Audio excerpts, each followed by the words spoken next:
This is the Marvel Legends series Man-Thing, and the figure is a very, very solid figure, and it's giving my turntable a very hard time.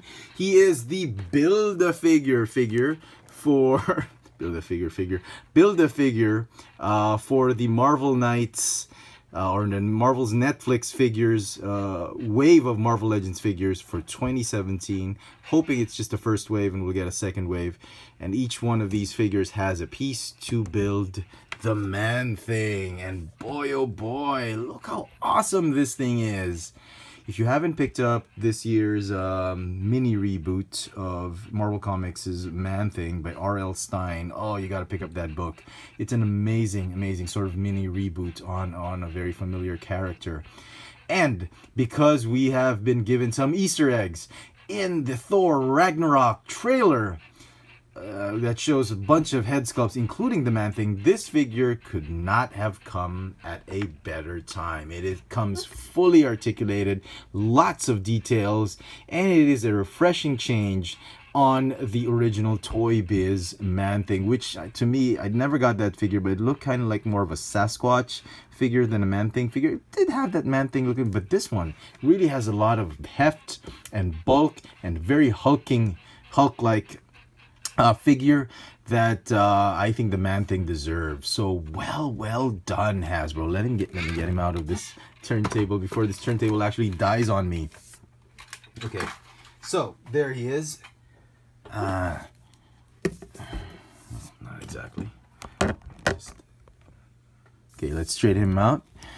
So you get a lot of detail, a lot of these vines, a lot of this swamp-like tree details on him, or vegetation on him. He's got lots of that look like nerves or veins on him. The growth, the vegetation growth looks like vines on him.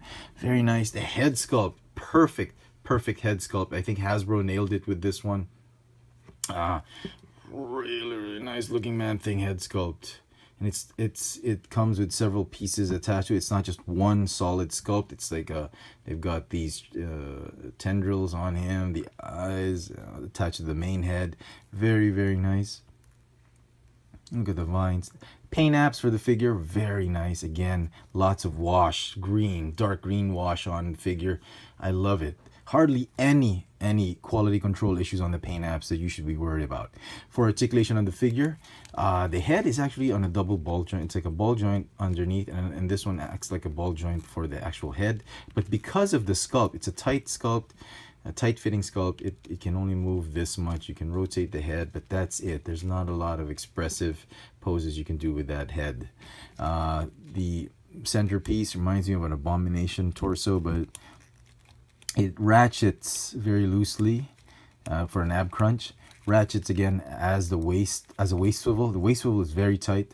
It's got a ball hinge shoulder, a bicep swivel, hinge elbows that just go like that, ball hinge wrists, which you've already seen because I popped off that hand, that go in and out.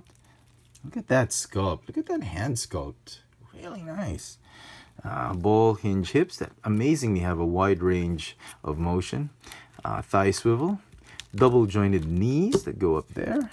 No calf swivel on this particular figure, but it does have that rocker joint, ankle articulation, ball hinge, ankles with a rocker tilt. So yeah, stand him up. He stands at approximately 8¼ inches tall. The camera says he's 8 inches tall. Oh yeah, he is. He's a little more than 8 inches. 8 inches and 1/8 of an inch.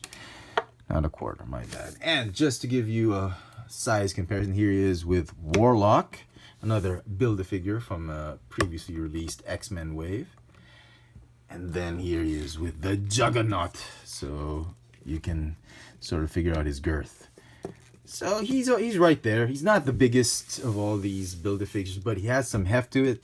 It's a great Build-A-Figure from Hasbro, and certainly a welcome one to any Marvel Legends collection.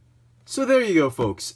This figure is going to get a 10 out of 10 for me. Wonderfully done by Hasbro. The Marvel Legends series Build-A-Figure Man-Thing from the Marvel Knights or Marvel Netflix wave of Marvel Legends figures. Thanks for watching.